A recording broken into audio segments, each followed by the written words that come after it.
चलो फिर स्टार्ट करते हैं क्लास। स्टार्ट करेंगे केमिस्ट्री का पहला चैप्टर जिसका नाम है केमिकल रिएक्शंस एंड इक्वेशंस। अच्छा, क्या होती है केमिकल रिएक्शन?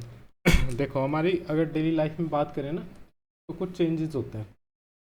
वो चेंजेस को दो कैटेगरी में बांटा गया है। सबसे पहले कुछ ऐसे चेंजेस होते हैं जो फिजिकल होते हैं, फिजिकल चेंज। दूसरा केमिकल चेंज।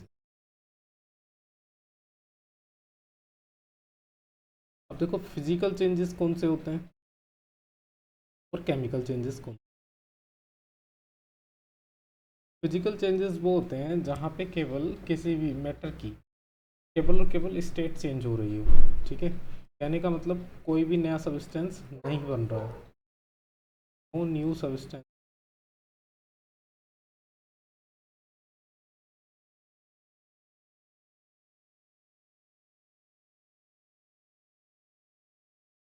ठीक है, जैसे अगर बात करें मेल्टिंग ऑफ आइस,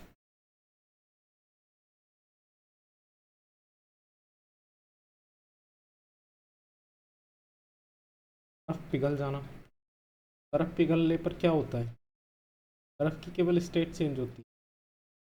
आइस जो होती है वो कैसी होती है? सॉलिड। इसमें चेंज हो जाती है वो लिक्विड, पर केवल स्टेट चेंज हुई है। ठीक है, सॉलिड से लिक्विड में आइस मेल्ट हो गई है। ठीक है, कोई नया सब्सटेंस तो बना नहीं। सॉलिड में भी पानी ही था और लिक्विड में भी पानी है। ठीक है, या फिर वैसी evaporation of water.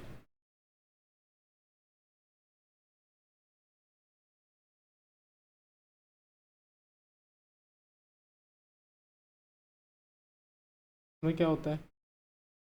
Liquid state से चेंज हो जाता है गैस में। यहाँ पे भी क्या हो रहा है? यहाँ पे भी केवल और केवल स्टेट चेंज हो रही है। ठीक है, चलो। तो ऐसे चेंजेस जिसमें कोई भी नया सब्सटेंस नहीं बनता, केवल स्टेट चेंज हो, ऐसे चेंजेस को बोलते हैं फिजिकल चेंजेस। ठीक है। केमिकल चेंजेस क्या होते हैं? जहाँ पे एक न्यू सब्सटेंस बनता है, new substance with different property.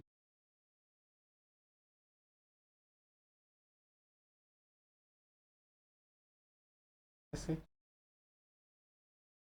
देखो, फिजिकल चेंज में एक बात और है कि ये रिवर्सिबल होती है। फिजिकल चेंज जो होता है वो कैसा होता है? रिवर्सिबल होता है। लेकिन केमिकल चेंज जो होता है ना, वो इरिवर्सिबल होता है।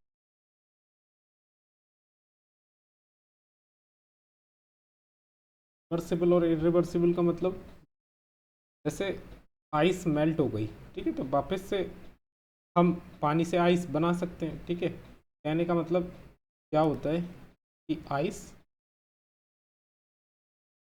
जब मेल्ट होती है तो वाटर बन जाता है, और उसी वाटर को हम फिर से आइस बना सकते हैं। ठीक है, तो ये क्या है? एक रिवर्सिबल प्रोसेस है। लेकिन केमिकल चेंजेस इरिवर्सिबल प्रोसेस होता है। ठीक है, जैसे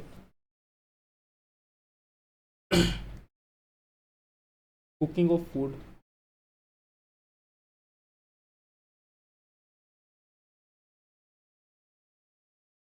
खाना जब हम बनाते हैं तो उसमें सब्जियां डालते हैं, तेल, नमक, मिर्च, ये सारी चीज़ें डालते हैं। क्या हो जाता है जब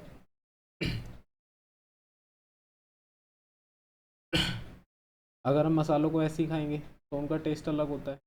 सब्जियों में डालते हैं, उनको पकाते हैं, तो वहाँ पे अलग हो जाता है। के बीच में क्या हुआ है? कुछ केमिकल रिएक्शन चेंज हुआ। ठीक है, एक अच्छा सा एग्जांपल देता हूँ मैं। दूध का फट जाना। ठीक है? जो मिल्क होता है, तो मिल्क जब फट जाता है तो क्या बनता है उसका? क्या भाई? चलो छोड़, जाता है तब बात। हमने मान लो मिल्क से क्या बना दिया? मिल्क से बना दिया पनीर। ठीक है? तो क्या पनीर से मिल्क बनाना पॉसिबल है? मिल्क से पनीर तो बनाया जा सकता है। अच्छा, मिल्क का टेस्ट अलग होता है, पनीर का टेस्ट अलग होता है। ठीक है? सबसे पहली बात कि जो भी नया सब्सटेंस बन रहा है उसकी डिफरेंट प्रॉपर्टीज़ हो रही हैं। ठीक है, मिल्क से हम पनीर बना पा रहे हैं लेकिन पनीर से मिल्क नहीं बना पा रहे, तो एक ऐसा प्रोसेस हो जाएगा, एक इरिवर्सिबल प्रोसेस हो जाएगा। ठीक है, चलो अब देखो डिफरेंट प्रॉपर्टीज़ कैसे होती हैं, इसको देखते हैं। देखो, अगर हम वाटर लें, ठीक है, वाटर कैसा है?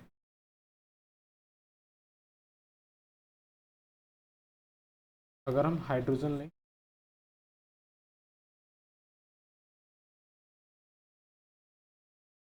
तो हाइड्रोजन का नेचर कैसा होता है?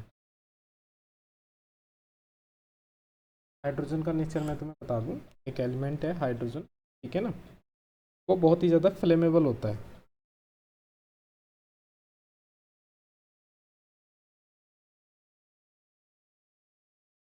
फ्लेमेबल मतलब कि वो बहुत जल्दी से फायर कैच कर सकता है, ठीक है ना, बहुत जल्दी से जल जाता है वो। ठीक है, एक दूसरा,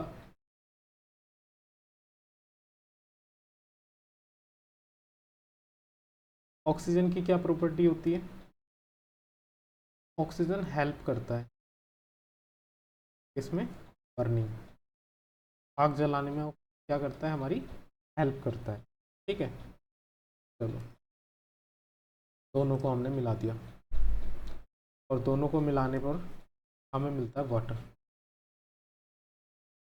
वाटर की क्या प्रॉपर्टी?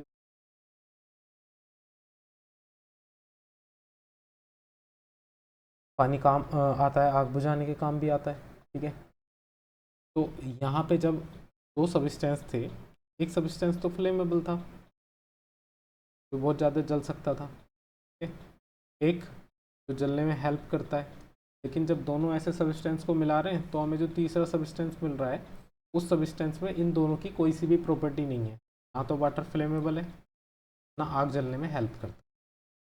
तो जो हमें नया सब्सटेंस मिला उसकी कैसी प्रॉपर्टी होती है? Different property.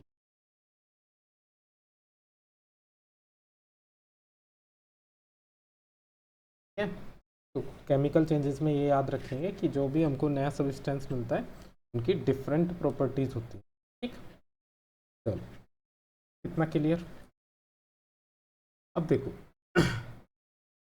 जब भी कोई केमिकल चेंजेस होते हैं तो उनके पीछे केमिकल रिएक्शंस होती हैं।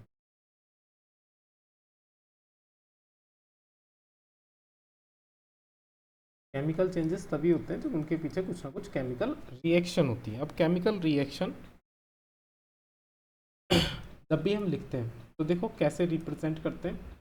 सबसे पहले कोई भी अगर चेंज होगा तो कोई पहले इनिशियल में जो भी चीज़ होगी, ठीक है, जो भी इनिशियल स्टेट पर चेंज चीज़ होगी उसको बोलते हैं रिएक्टेंट्स। जैसे हमने स्टार्टिंग में क्या लिया था, हाइड्रोजन और ऑक्सीजन लिया था। ठीक है, हाइड्रोजन और ऑक्सीजन ये क्या हो जाएंगे अपने पास, रिएक्टेंट। और जो भी हमको फाइनल प्रोडक्ट मिलेगा, वो फाइनल प्रोडक्ट मिलेगा, ठीक है, रिएक्शन होने के बाद, ठीक, तो उसको बोलते हैं प्रोडक्ट्स। जैसे हमने हाइड्रोजन और ऑक्सीजन को मिलाया, हमको वाटर मिल गया, वाटर क्या हो गया अपने पास, प्रोडक्ट। देखो, अगर बात करें रिएक्टेंट्स की, रिएक्टेंट्स क्या होते हैं?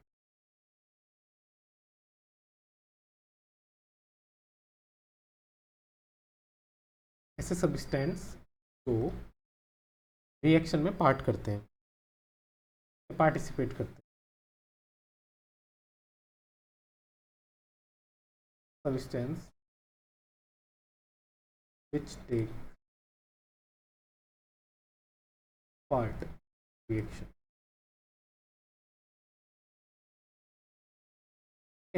ऐसे सब्सटेंस जो रिएक्शन में पार्ट लेते हैं उनको बोलते हैं रिएक्टेंट। फिर आता है प्रोडक्ट। प्रोडक्ट क्या होता है?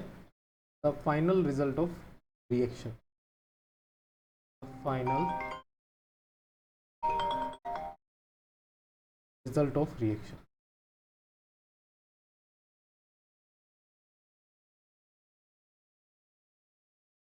ठीक है, इसको बोलते हैं प्रोडक्ट।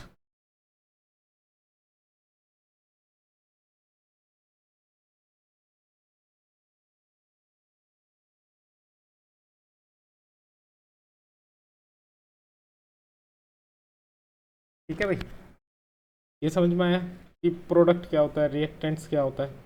अब देखो, जैसे हम दो चीज़ लेते हैं, मैग्नीशियम, और उसकी रिएक्शन अगर हम ऑक्सीजन से करा देते हैं तो हमें मिलता है मैग्नीशियम ऑक्साइड। क्या होता है, कोई जानता है क्या? क्या डेली लाइफ में किसी ने मैग्नीशियम देखा है? क्यों भाई? मैग्नीशियम की मैं तुम्हें यहाँ प्रॉपर्टी बताता हुआ चलता हूँ।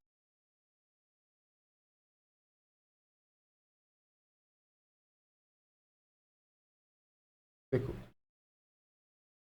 जो मैग्नीशियम होता है वो एक ऐसा एलिमेंट है, ठीक है, कि वो दिखने में तो स्टील जैसा लगता है, दिखने में बिल्कुल स्टील जैसा लगता है। लेकिन जब हम मैग्नीशियम को जलाते हैं,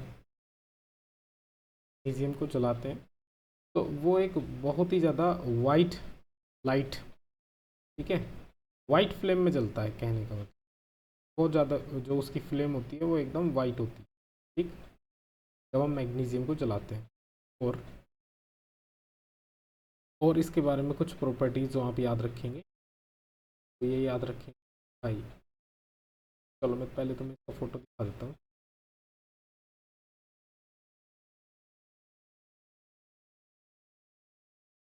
कि अगर हम मैग्नीशियम में क्या करें, मैग्नीशियम को जलाएं, ठीक है, और अगर उसके ऊपर हम पानी डालें, ठीक, तो वो क्या होता है, पानी डालने पर और ज़्यादा तेज़ जलता है। जनरली क्या होता है, जनरली पानी डालने पर आग बुझ जाती है, ठीक है, लेकिन मैग्नीशियम एक ऐसी कल बोल सकते हैं, ठीक है, कि पानी डालने पर और ज़्यादा तेज़ जलता है वो, इसीलिए इसको चोर मेटर बोला जाता है, चोर मेटल। क्यों चोर मेटल क्यों बोला जाता है? क्योंकि जब हम इस पर पानी डालते हैं तो ये और तेज़ जलता है। अच्छा, पानी में ऐसा क्या है, पानी दो चीज़ों से मिलके बना है, एक हाइड्रोजन और एक ऑक्सीजन, ठीक है नहीं, तो ये क्या करता है, उसमें से हाइड्रोजन अलग और ऑक्सीजन अलग कर देता है, जिससे वो और ज़्यादा तेज़ जलने लगता है, ठीक है, क्योंकि वो दोनों चीज़ें जलने वाली हैं। ठीक, अच्छा, कैसी फ्लेम के साथ जलता है? बिल्कुल वाइट फ्लेम के साथ मैग्नीशियम रिबन जलता है, एकदम वाइट फ्लेम, ठीक है।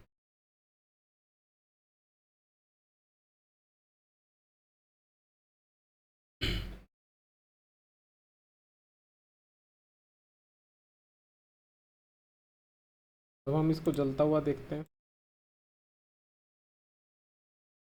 वाइट फ्लेम के साथ,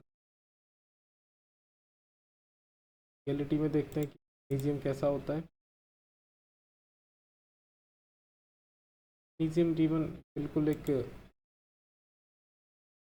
अमोनियम का वायर होता है ना, उसी की तरह लगता है।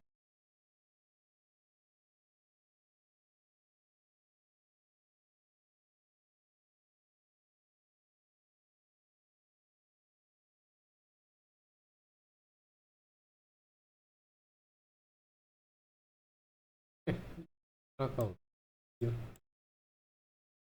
जब जलता है तो ये फोटो लगा रखा है, इस तरह का जलता है बिल्कुल वाइट फ्लेम के साथ। ठीक, अब जलने पर क्या होता है,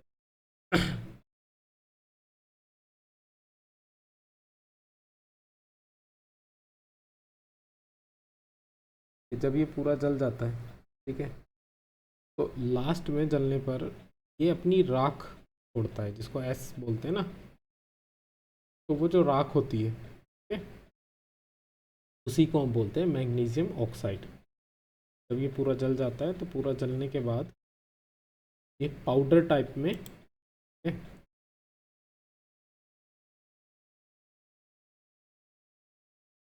जो प्रोडक्ट हमको मिलता है।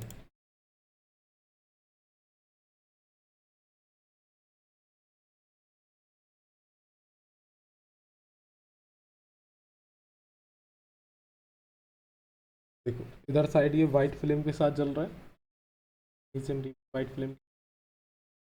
जब ये पूरा जल जाता है तो इस तरह की पाउडर फॉर्म में मिलता है। तो इसी को क्या बोलते हैं, देखो ये तो था मैग्नीशियम, जब ये जल रहा है तो ये ले रहा है ऑक्सीजन, ऑक्सीजन से रिएक्शन कर रहा है, रिएक्शन करने के बाद जो हमें बाद में मिल रहा है तो मिल रहा है मैग्नीशियम पाउडर। यही होती है वो रिएक्शन। ठीक, चलो अब देखो हम कैसे पहचानेंगे कि कहाँ केमिकल रिएक्शन हो रही है या नहीं हो रही। तो कुछ कैरेक्टरिस्टिक्स होती हैं केमिकल रिएक्शन की, अब हम उनको पढ़ते हैं। Characteristics of chemical reaction. सबसे पहले फॉर्मेशन ऑफ प्रेसिपिटेट।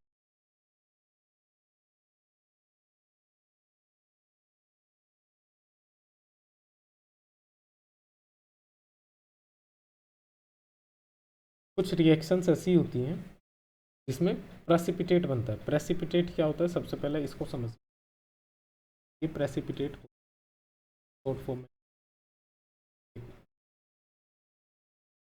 जब हम दो लिक्विड सब्सटेंस को एक साथ मिलाएं, ऐसे सब्सटेंस, दो लिक्विड सब्सटेंस, और हमें एक सॉलिड सब्सटेंस मिल जाए, ठीक है, प्लस उसके साथ में कुछ मिलेगा। हमने मिलाया तो लिक्विड लिक्विड को था, लेकिन मिल गया हमको सॉलिड सब्सटेंस भी। इसी सॉलिड सब्सटेंस को बोलते हैं प्रेसिपिटेट। ठीक है, ये जो सॉलिड सब्सटेंस होता है इसी को बोलते हैं प्रेसिपिटेट। तो कुछ रिएक्शंस ऐसी होती हैं जिनमें प्रेसिपिटेट बनता है। ठीक है, जैसे एग्जाम्पल, अगर हम NaCl, NaCl क्या होता है, नमक का पानी, NaCl में क्या डाल दें, AgNO3। AgNO3 का मतलब सिल्वर नाइट्रेट। अगर हम NaCl, देखो इसको भी हम लिक्विड फॉर्म में लेंगे, AgNO3 को भी लिक्विड फॉर्म में लेंगे। ठीक है, ऐसा करने पर हमको मिलेगा सिल्वर क्लोराइड, AgCl। ठीक, तो हमको मिलेगा क्या, प्रेसिपिटेट, प्लस साथ में एक को प्रोडक्ट भी मिलेगा Na। चलो रियलिटी में दिखाते हैं किस तरह का होता है।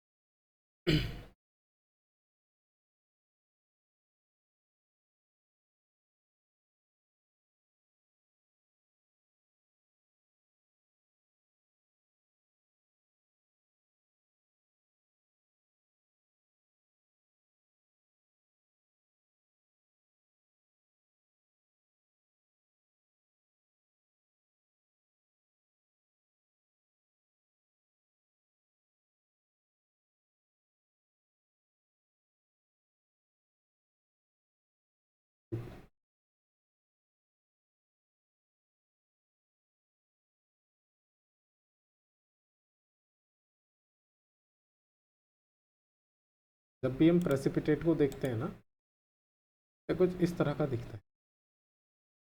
यहाँ पे तुम इन टेस्ट ट्यूब्स में देखोगे तो देखो बाकी सारा लिक्विड है, ये यहाँ पे देखो ये ऑरेंज सा सब्सटेंस दिख रहा है जो नीचे की तरफ बैठ गया है। इससे पहले क्या हुआ है, इससे पहले ये हुआ है कि दो लिक्विड सब्सटेंस इस टेस्ट ट्यूब में डाले गए, उन दोनों ने रिएक्शन करी, रिएक्शन करने पर एक गाढ़ा सा सब्सटेंस मिला और कुछ लिक्विड मिला। ठीक है, तो लिक्विड तो ऊपर है ये, और जो ये गाढ़ा सब्सटेंस है ये कुछ टाइम के बाद नीचे बैठ जाता है टेस्ट ट्यूब में। ठीक है, ये नीचे बैठ गया, और जब इसको निकालेंगे तो ये कैसा है, सॉलिड है नेचर, तो इसी को बोलते हैं प्रेसिपिटेट। वैसे इस टेस्ट ट्यूब में देखो ये प्रेसिपिटेट यहाँ पे नज़र आ रहा है तुम्हें, ब्लैक कलर का। ठीक है, ये सॉलिड सब्सटेंस ये बैठ गया है। वैसे इधर ग्रीन कलर का प्रेसिपिटेट नज़र आ रहा है, ये इतना, ठीक है, ये प्रेसिपिटेट। देखो इसमें ये वाइट कलर का प्रेसिपिटेट नज़र आ रहा है। ठीक है, कुछ समय के बाद नीचे बैठ जाएगा। वैसे ही इसमें ये येलो कलर का प्रेसिपिटेट बन रहा है। तो प्रेसिपिटेट समझ गए भाई किस तरह का होता है। जब दो लिक्विड सब्सटेंसेस को एक साथ मिलाते हैं तो हमको जो सॉलिड सब्सटेंस होता है उसी को बोलते हैं प्रेसिपिटेट। ठीक है, जब टेस्ट ट्यूब में हम उनको मिलाते हैं तो कुछ इस तरीके के वो दिखते हैं, प्रेसिपिटेट बनते हुए। ठीक है, अभी अगर इन्हें टेस्ट ट्यूब को कुछ समय के लिए ऐसे ही छोड़ दिया जाएगा तो ये जितना भी गाढ़ा सब्सटेंस है इसमें, ठीक है, ये नीचे बैठ जाएगा और ऊपर जितना भी लिक्विड है वो ऊपर आ जाएगा उसके। तो टेस्ट ट्यूब को टिल्ट करके सारा लिक्विड हम बाहर निकाल सकते हैं। ठीक है, और सॉलिड सब्सटेंस हमें मिल सकता है। ठीक, समझ में आ गया? तो सबसे पहली कैरेक्टरिस्टिक्स क्या है कि भाई कुछ रिएक्शंस ऐसी भी होती हैं जिनमें प्रेसिपिटेट बनता है। ठीक, फॉर्मेशन ऑफ प्रेसिपिटेट।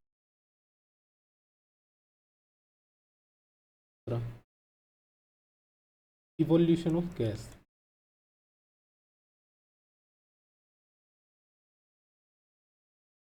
कुछ रिएक्शंस ऐसी होती हैं, क्या बनता है? गैस बनती है, गैस निकलती है। जैसे एग्जाम्पल लेते, जिंक ली, जिंक में हमने क्या डाल दिया? Hydrochloric acid. ठीक है, तो हमें क्या मिलेगा? जिंक क्लोराइड प्लस साथ में हाइड्रोजन गैस। एक तो हमें मिलेगी जिंक क्लोराइड और साथ में क्या मिलेगी? Hydrogen gas. अब देखो क्या है ये, अभी तो तुम्हें कुछ समझ में आ नहीं रहा होगा कि यार ये केमिस्ट्री वाले भी क्या है कि कुछ भी ले लेते हैं, बता देते हैं, वो तो पता है क्या बन रहा है, हमें कैसे याद रखना है ना? तो याद तो तुम्हें रखना पड़ेगा। देखो धीरे धीरे जब तुम इन सब चीज़ों को पढ़ोगे तो याद तो केमिस्ट्री तुम्हें रखनी पड़ेगी। जब हम इन दो चीज़ों को मिलाते हैं तो क्या बनता है? ठीक है, देखो जिंक, जिंक मेटल देखिए। अब बात यह है, ज़रा मुझे ये बता दो यार, तुम में से कितने ऐसे बच्चे हैं जिन्होंने केमिस्ट्री में सब्सटेंसेस या एलिमेंट देखे? चलो देखो, जब हम जिंक, ये जिंक एक मेटल है, जब हम जिंक की रिएक्शन HCl से कराते हैं, ठीक, तब क्या होता है? हमारे पास क्या मिलता है? जिंक क्लोराइड मिलता है। ठीक है, और हाइड्रोजन गैस निकलती है।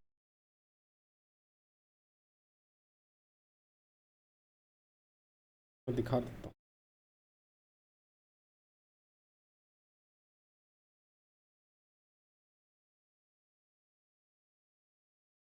रियलिटी वाली दिखा, मैं तुम्हें कोशिश करता हूँ कि बिल्कुल ओरिजिनल होती है ना वही दिखाऊँ, क्योंकि बुक्स में तो तुम डायग्राम देखोगे, बुक्स में डायग्राम देखोगे तो उसमें वही वाले डायग्राम होंगे जो रियल वाले नहीं होते ना, इंडिकेट करने वाले डायग्राम होते हैं। सोल्यूशन जिंक का है, देखो रियलिटी में कुछ इस तरह का होता है।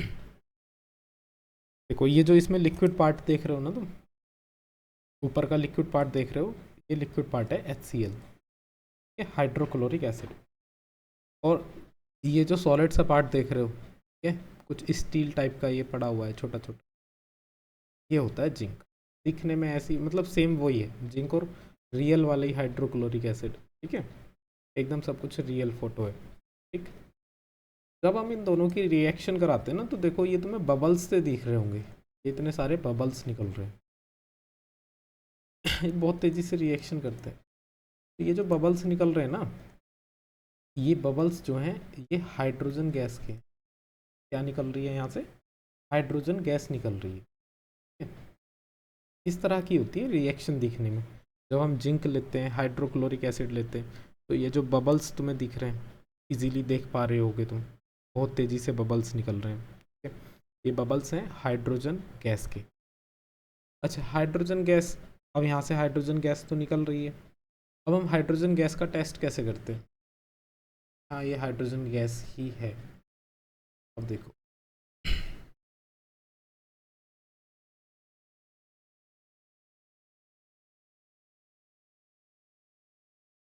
हम कैसे माने कि ये हाइड्रोजन गैस ही है?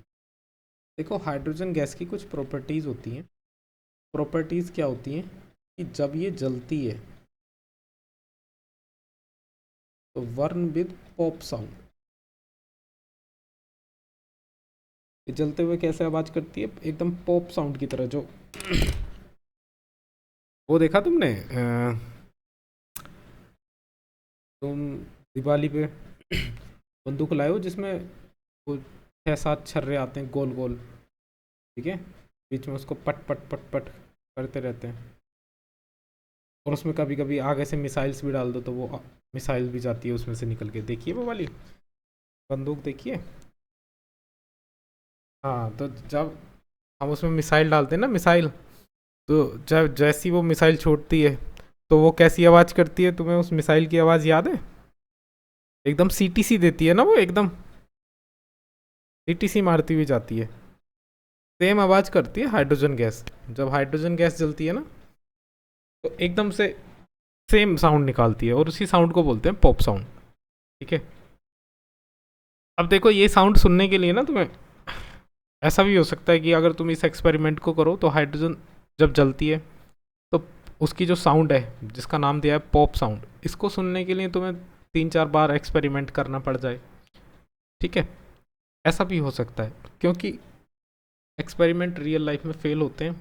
कुछ चीज़ें ऐसी होती हैं अगर तुम स्टार्टिंग में नए नए करोगे तो चीज़ें वैसी ना हो, ठीक है। क्योंकि जब मैंने भी हाइड्रोजन गैस का टेस्ट करा था तो 1-2 बार के फेलियर के बाद तीसरी बार में पॉप साउंड उसकी निकली थी, ठीक है। नहीं तो हाइड्रोजन गैस का टेस्ट हम कैसे करेंगे, देखो इसका टेस्ट करने के लिए ये जो टेस्ट ट्यूब है अपने पास, यहाँ से तुम देख रहे हो कि हाइड्रोजन गैस निकल रही है ना। टेस्ट ट्यूब का ऊपर, ये टेस्ट ट्यूब है ऊपर, ठीक है। टेस्ट ट्यूब को ऊपर से क्या कर देना है, बंद कर देना है। यहाँ से हमने टेस्ट ट्यूब को ऊपर से क्या कर दिया, बंद कर दिया, ठीक। ऐसा करने पर क्या होगा, ये यहाँ पे गैस फिल हो जाएगी, यहाँ पे गैस फिल हो गई। अब क्या करना है, एक माचिस की तिल्ली लेनी है और उसको जलाना है। तो माचिस को जला करके धीरे धीरे फ्लेम को यहाँ लेकर के आना है, ठीक है। जैसे ही तुम फ्लेम को यहाँ लेकर के आओगे और धीरे से ऊपर का कैप ये पीछे की तरफ हटा देना है, तो हाइड्रोजन गैस निकलेगी। और हाइड्रोजन गैस को जैसे ही फायर मिलेगी तो वो एकदम से जलना स्टार्ट कर देगी, और जैसे ही वो फायर कैच करेगी तभी वो एकदम से पॉप साउंड की आवाज़ हमें सुनाई देगी, ठीक है। तो ये होता है हाइड्रोजन गैस का टेस्ट, कि किस तरह से हम देखते हैं कि हाँ हाइड्रोजन गैस यहाँ पे बन रही है, ठीक है भाई। हाइड्रोजन गैस का टेस्ट याद रखेंगे कि जब ये जलती है तो कौन से साउंड के साथ जलती है, पॉप साउंड के साथ, ठीक। पूछ लिया जाता है, ठीक है भाई।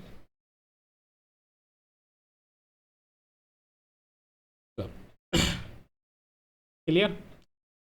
देखो फॉर्मेशन ऑफ प्रेसिपिटेट भी समझ में आया कि प्रेसिपिटेट कैसे बनता है, ठीक है। इवोल्यूशन ऑफ गैस भी समझ में आया, क्यों भाई लोग, कि भाई ऐसी रिएक्शन जिसमें गैस इवोल्यूट होती है, ये भी समझ में आया। चलो अब आगे बढ़ते हैं। अगला है चेंज इन कलर।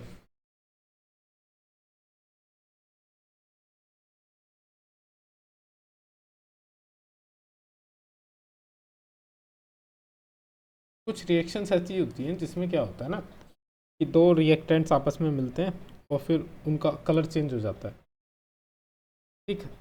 जैसे एक बहुत अच्छा सा एग्जांपल है रस्टिंग ऑफ आयरन। जब आयरन पे रस्ट लगती है ना तो क्या होता है, आयरन का कलर कैसा होता है,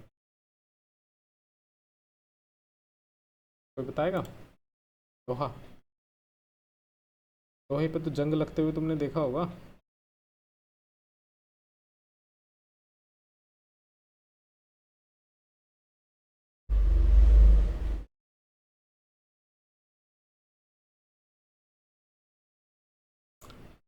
तो एक नॉर्मल एग्जांपल,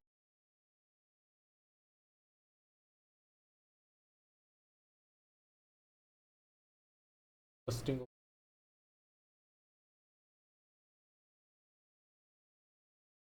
हम पढ़ रहे हैं चेंज इन कलर। कुछ रिएक्शंस ऐसी होती हैं जिसका कलर चेंज हो जाता है। अब देखो, ये आयरन है ना, कीले हैं, लोहे की कीले हैं। यहाँ पे तुम अगर देख पा रहे हो तो जहाँ जहाँ रस्ट आ गई है, जहाँ जहाँ इस पे जंग आ गया है, वहाँ वहाँ इसका कलर क्या हो गया है, चेंज हो गया है। तो कुछ रिएक्शंस ऐसी होती हैं जिसमें कलर में चेंज आ जाता है, तो उन रिएक्शंस को भी हम पहचान सकते हैं। ठीक है नहीं? तुम देखो, ये अगर आयरन का कलर देखोगे यहाँ से अगर कंपेयर करोगे, ठीक है, जहाँ रस्टिंग आ रखी है वहाँ की, तो कलर में चेंज तुम्हें इजीली दिख रहा होगा। ठीक है, तो अभी हमने 3 तरह के करेक्टरिस्टिक्स पढ़ी। क्या? अगर केमिकल रिएक्शन होगी तो फॉर्मेशन ऑफ प्रेसिपिटेट हो सकता है, या फिर गैस भी इवोल्यूट हो सकती है, या फिर कलर भी चेंज हो सकता है। ठीक है, अब दूसरा इससे आगे का, चेंज इन स्टेट।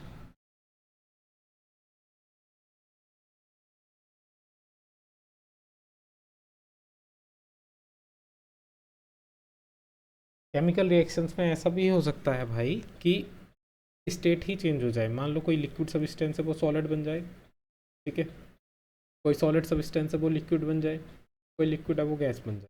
ठीक है, स्टेट भी चेंज हो सकती है, ये ध्यान रखना। ठीक है, जैसे अगर पेट्रोल है,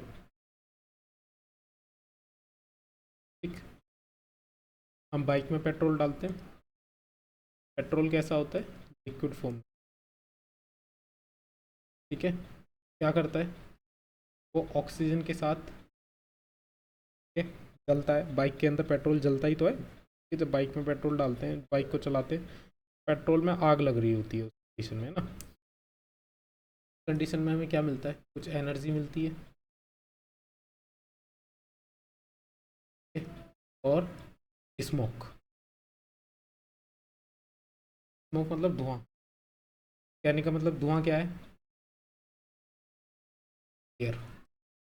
ठीक है, तो यहाँ पे देखो, पेट्रोल एक लिक्विड सब्सटेंस हमने लिया था, ऑक्सीजन के साथ वो जला, कुछ एनर्जी दी, एनर्जी से क्या हुआ, बाइक चली आगे, और इसमें चेंज हो गया वो स्मोक, धुएं में चेंज हो गया।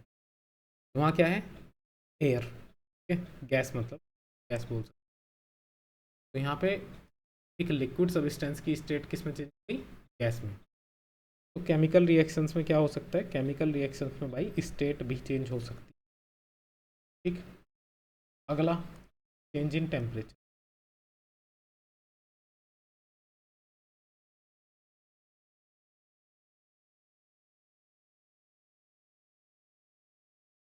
चेंज इन टेम्परेचर का मतलब, अभी देखो तुम्हें real example, change in temperature. Change in temperature दो तरह से होता है, या तो टेम्परेचर बढ़ सकता है, टेम्परेचर बढ़ सकता है, या फिर टेम्परेचर घट सकता है।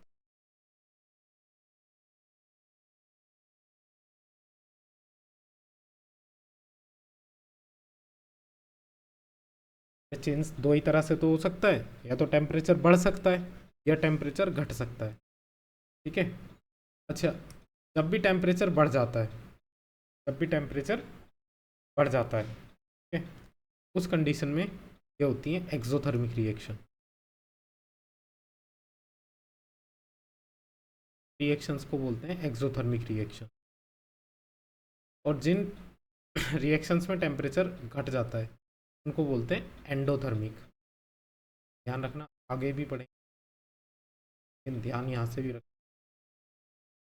ठीक, अब देखो, रियल लाइफ एग्जांपल देता हूँ मैं तुम्हें।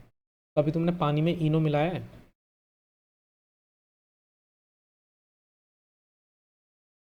जब तुम इनो मिलाते हो तो जो पानी होता है ना, वो कंपैरेटिवली थोड़ा सा ठंडा हो जाता है पहले से, अगर तुमने इस तरह की चीज़ नोटिस करी हो तो वहाँ पे क्या हुआ, एक रिएक्शन हुई जिसकी वजह से टेम्परेचर में क्या हो गया, चेंज आ गया। ठीक है, तो तुम्हें समझ में आया कि देखो टोटल क्या क्या चीज़ें हो सकती हैं जहाँ कहीं भी केमिकल चेंज हो रहा हो।